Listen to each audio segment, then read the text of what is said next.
If there was a silent treatment, you left me with like an entire movie script to write where you had no control over your character. It was just whatever my brain filled in. And then I Yeah. had feelings about those stories I created. And what we Right. lived with were the feelings of the stories we created. Hey, friends, you might notice that today's episode sounds a little bit different, just sound wise, because while Mike and I typically record side by side, this week it just wasn't happening. The week has been so packed. And so Mike is recording from the car while our daughter is at gymnastics class. That also means that no surprise to me, his phone died, and we will be picking up this episode in a part two next week so that we can go even more in depth on these topics. Now, enjoy this week's episode. You're listening to the Better Relationships After Baby podcast, where we believe your relationship can be better than ever after having a baby.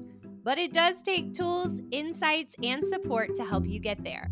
I'm Chelsea. Join me and my husband, Mike, as we have honest conversations, provide valuable tips you can apply today, and root for you to have your best relationship ever. It's not only good for you and your family, it's good for the whole world around us. Now let's get into today's episode. Welcome to another episode of Better Relationships After Baby. I'm Mike. We're going to talk about a recent event we were able to speak at called Mhm. Babies and Bumps. And we're going to cover some of that today because it's such a rich topic that we covered while we were there, but we only had 25 minutes. And there's so many nuggets in this. Wanted to spend a little more time unpacking it. Yeah, it was like our drive home was like, oh, I wish we could have told them this, or I wish we could have shown them this approach or this conversation starter. So Right. we're going to be able to do a little bit more of that tonight, kind of like a backstage pass to all the things that we realized we wanted to be able to go a little deeper into. Yeah. Yeah, for sure. And still, there's gonna be more, right? Like, Right. this is such an underserved time in couples' lives, or I'm not sure you could frame it it's such an underserved time for families, and there's so much to be gained here. So, Mhm. Yeah. When you say this, what do you mean specifically? the postpartum season, like, as soon as baby arrives, everything changes at a level that people just do not anticipate. Yeah. It's challenging. There's so much strain and pressure from new responsibilities, and just every rhythm is kind of thrown out of balance as Right. things kind of come into a new harmony. It is it's just a real it's like a fragile time, a sacred Mm, time because a mhm. new human has come into being, and you want to like create this safe bubble for them. um, and then there's also just the chaos of the demands that Yeah. come your way in that season also. Yeah. One thing that I recognized specifically in our last talk at Babies and Bumps was that the room kind of shifted when we started to talk about how, parenting is hard, but it's heavier if you're on different teams or, living on an island in your own house. It's Right. lighter when you're operating on the same team. You still have challenges, but the relationship is not one of the challenges. Yeah, and I love that you said that, and I think you said something else similar. It was something to the effect of you don't also well, no, I think it was the same concept. You were, postpartum's difficult enough on its own. You don't also need misunderstandings and miscommunications and arguments, right? You don't need Right. that stuff. Yeah. You need to be able to shoulder each other's experiences and be that safe place, which took Yeah, us a while to figure out because it felt like there was so much to do in so little time and so little energy. And not yeah, only that, I think you and I both had really big identity shifts where we were like shedding parts of ourself, coming up with things that maybe we hadn't addressed or worked through. And so we were both rapidly changing. And that also kind of made the scarcity, I think, feel more profound. Um, because it was like, at least I will say it this way, and then I want to hand it over to you. I was meeting myself in a new way, and it was, you used the words like beautiful and sacred earlier, and I feel that so deeply. And sometimes it felt challenged by all the stressors. And then if we weren't being kind to each other and protecting space and energy for each other, that was just another layer of hurt. Yeah, and that's so true. I love that you're talking about it this way, like your own kind of rebirth, Mhm. uh, and that sacredness, and then all the outside pressure. For one, families really should be getting more support Yeah. in this transition. They're like, it seems like everything I learn about human flourishing, which is one of my topics I like to nerd out to. Um, Safety is where human beings flourish, Mm, right? Like, it is safety that allows us to use our whole brain, right? And we're not like downshifted into our just like basic survival instincts. Um, like safety is where kids can really develop into who they are, mm, without some of that baggage that comes from trauma and everything else. Like safety is so valuable for families. It is like the thing that you want to have. I mean, that's like, it sounds like so simple. Like I've oversimplified it, but it's true. Like I think the paradox or like the conflict, actually the word here, I'm really nerdy tonight, juxtaposition of how important that safety is and how like sacred those moments and transitions are, and then how much responsibility and demands and expectations come crashing in. And it's mhm, like, how do you maintain long periods of safety, mm. right? When you're constantly being bombarded by stress, Yeah. by stressors. Yeah, so going back to something we said earlier, I think what you were saying alludes to, like, there are going to be challenges, but when your relationship the more frequently your relationship is a safe place, the less, I don't wanna use the word traumatic, but, like, impactful maybe those challenges are. Yeah. Yeah. I think that's really true. Mm, Because if there's not a safety established in the relationship, you could also say probably, this can happen when there's not safety within a person, if they don't feel safe in themselves. yeah, But it's, like, when that's not there, it's really easy for a misunderstanding to feel like it cuts deeper, right? And it to go off the rails more quickly and further off track than you would want it to go. yeah, So, yeah. yeah. Yeah.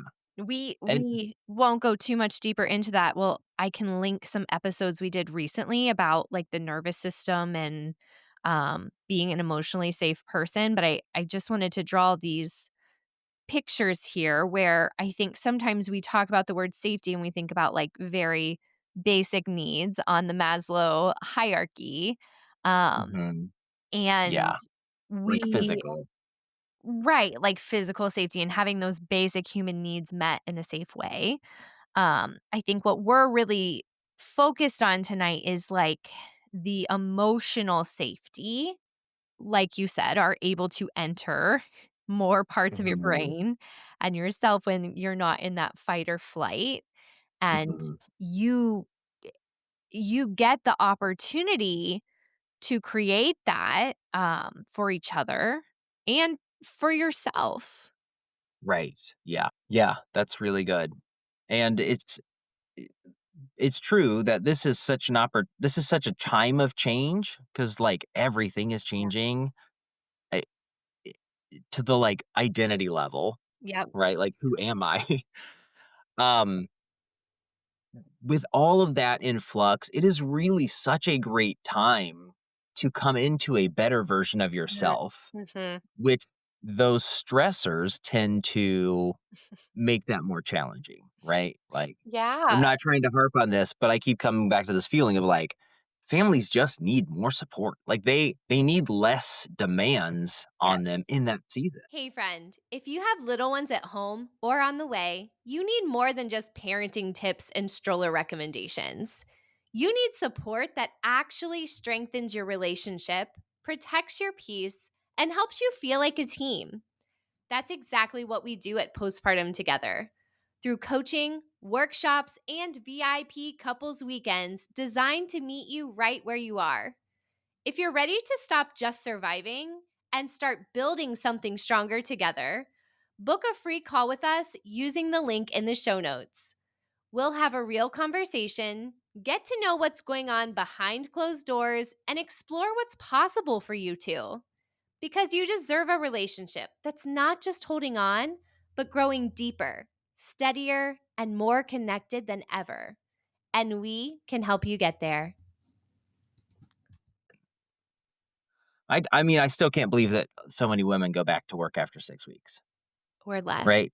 Or less. Yeah, that blows my mind. Yeah. I mean, I know I'm seeing it.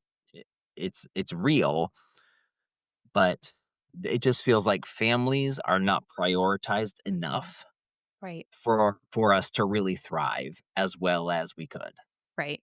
And honestly, if I were to create the perfect system, a lot of the services that are available wouldn't be needed. Maybe we wouldn't need all of the professionals that surround the birth world in the paid Yeah. realm if we had more of that in community. But the reality is, like, the way our society has progressed, we have Mhm. a lot of professional supports. So at Babies and Bumps, we got to go a little deeper into two aspects of the relationship changes after baby. Right. And we talked about communication breakdowns, things Mhm. like keeping score, setting boundaries, having those misunderstandings that, like we were just talking about, can spiral, and especially can spiral when you're not feeling emotionally safe and connected and, like you're really on the same team with each other. Um, Mhm. and we got to hit on this a little bit. You talked about rupture and repair. I want Yeah. to give a couple more like tips or steps in this because this is so big. Um, we use a lot of John Gottman's research, and the research in this particular scenario is that it's not the conflict itself that predicts divorce, but failure to repair after conflict. Yeah. That's so powerful to understand it that way, right? Yes. So very cool. There's Right. so many times that you fall into an argument, you've raised your voices, you've said things that, you're like, "Oh, probably really would have not wanted to have said that, but now it's out." Those things happen, and a lot of times we're like, "Oh, like, oh, I shouldn't have done that." But just like we said in at the workshop, there's there's a certain amount of strain that's just natural, like it's Right. there. Yeah. And a certain amount of strain is good if you think of weight training, right? Too much is bad, but Yeah. the right amount is going to stretch your muscle a little bit further than it's used to going, and it's going to cause tiny ruptures throughout the muscle fibers, just little micro tears. But, right, the rupture happens, but that's not the end of the story. When it repairs, it actually repairs with a greater capacity for more strength and probably the things that go with that, like endurance and all those other factors. Yeah. I Right. So go ahead. Can I ask you a question? Yeah.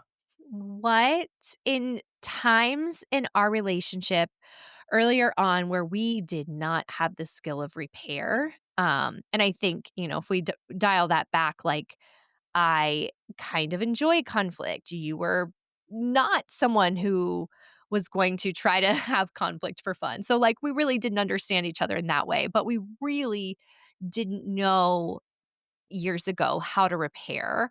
What Right. Yeah. would happen for you when we would have a rupture without a repair? Like, what did your brain do, or what was that like?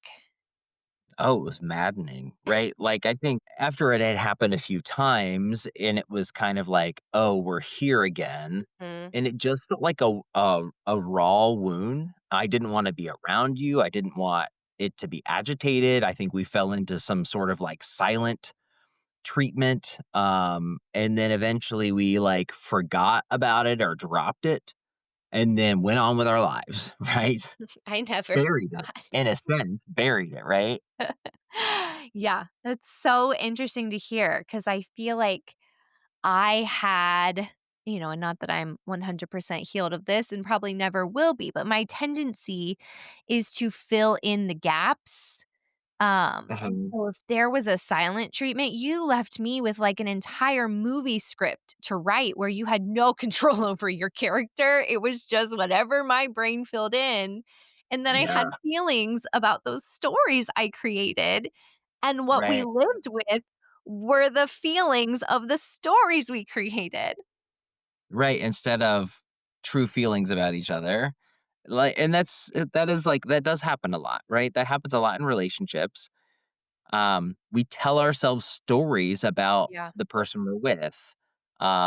Not like story time stories, but stories like, um, he's always gonna be impatient with me and my driving. Or, like these little snippets, these little like Yeah. sort of interval, not maybe not interval, but these little bits of story we tell ourselves. And then we see our person, our partner in that light, Yes. and we even see it when it's not there, right? Yes. Um, and that doesn't help them and free them to become better at engagement, better at relationship. Right. So we want people listening to do better, which, Yeah, right. you That's know, true. means knowing how to take action towards repair and not let yourselves get into this pattern, or maybe you are, so it's time to get out of this pattern of Mhm. filling in the gaps with stories and then living in those instead of like really being present in what is available in the relationship. Yeah. Let's come back to curiosity for that, but I want to close a bigger loop I think that we started with, and it's that the that that space of transformation after baby comes. It's the whole family's going through a transformation. Mhm. Um, there is a lot of pressure from the outside, right? Mhm. It is easy to fall into an argument or another kind of rupture, whatever it is, because of the stress. Um, but repair kind of not only fixes that, it Mhm. makes you better for it, Mm. right? Like you Yeah. get stronger, you get better understanding, you learn each other more, and you create this sort of like subconscious sort of alliance, where you know that you can rely on each other Yeah. and have safety and security in each other and in your relationship. Like it's not bad to have bad days. It's Sure. it's it's just unhelpful to stay there. Yeah, that's really And good. Uh, you don't have to. Like you can actually rise above into kind of a level for your family that you love, right? yeah, And the difference is just intention. yeah. Repair doesn't happen automatically. Rupture happens automatically, but Mm, you've got to decide to repair. And yeah. when you make that decision, that changes the trajectory of your family. But can I just say that repair is really vulnerable, at It is, least for me. I don't Is that true for you too?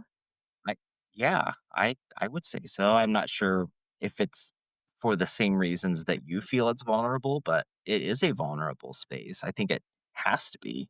Yeah. And sometimes it can feel easier to stand your ground and be stubborn and not enter the space of repair because you're upset and maybe you feel righteous about those upset feelings. And Yeah. so it really takes a step of humility, and humility, I don't mean that as, like, you're bowing down or you're taking blame, but, like, putting your Letting go of ego ego. aside. Yeah, Yeah, yeah. and saying, "More than being right, I want to be with you," "I want to be on your team." And Mhm. so then we get to what you just mentioned, I think, which is the curiosity. Yeah, yeah. That's so hard, though. What you just said, we Yes. have to pause on that. More than being right, I wanna be on your team. I Mhm. wanna clarify that doesn't mean I'm willing to accept something that's untrue just so we can stay together, right? Can you yeah, say more about that? When you because it is hard, when you know you're right, but we've had these long-standing, conflicts early in our relationship where we both were confident that we were right, and we were both confident that the other person was wrong. Yeah. That's the trick of our own mind. Everybody thinks they're right, right? Or they would change their opinion. And it kind of like is this self-defense mechanism, but it's this built-in, um, I stand in solidarity with myself no matter what. The vulnerable part is to let down those defenses and say, "Listen, Mhm. I'm willing to admit that I might be wrong on some of this, maybe somewhere. If you're willing to admit that also, like, is that Yeah. okay?" Yeah, that's Right? that's how we ease in. Yeah. Sometimes you gotta just take it nice and slow. Yeah, Amazing. but curiosity, right? Like, that's when we're in the conflict, when we're in the sort of heated, space, and, uh, we're thinking with strong emotions, that's a place where we tell our emotions and kind of instincts tell us stories Mhm. about the other person. Yeah. If that person wouldn't be so lazy, this wouldn't have happened. Yeah. And and so those I mean, you said this at the workshop. I'm just expanding on it a little bit. Those stories are natural. There's a lot of stuff that happens naturally, and it's how we respond to it that makes the difference. And it's the same here. We naturally will come up with stories to kind of protect ourselves. And Mhm. um, my battery says it's pretty low. I have it plugged in, but I might lose you. Um, Okay. so the antidote for this situation is curiosity. You can stick with that person's lazy and da da da da because that makes you feel more comfortable to kind of have that person in a box so that they can't hurt you anymore, Yeah. right? Yeah. Or you can get curious and Yeah. say, "Hey, I see that you didn't get the dishes done. Everybody's coming over in like 5 minutes for a big get together. Can you help me understand why they're not done?" Yeah. The story I'm telling myself is that you're Yeah. lazy and you don't care, right? Yeah. Uh, I don't deep down really believe that's true, and I want to give you the chance to help me understand why this situation is what it is. Right. Yeah. I wanna repeat the phrase that you used because we teach this a lot, the story I'm telling myself. That's kind of a way to say, like, "This is what feels true to me right now, but I'm willing to be corrected on some parts of it, and so this is a story I'm telling right now. Like, is that Mhm. accurate? What does that make you feel? What parts of that do I maybe misunderstand?" It's a invitation to give your partner the opportunity to share their story before you have a big reaction to it. Did you have any aha moments or helpful reframes that came from this episode? If so, would you take a minute to lift us up and leave a review or a comment on the podcast page? It's hard for me to ask this, but I know it's so helpful for us as we reach more and more families and make the world a better place, starting in our own homes. So, again, if something stuck out to you, if you are sending this to your partner so that you can have a conversation, or if there was a helpful tip you're going to employ in your own life, take a moment, leave a review, and let's keep the conversation going.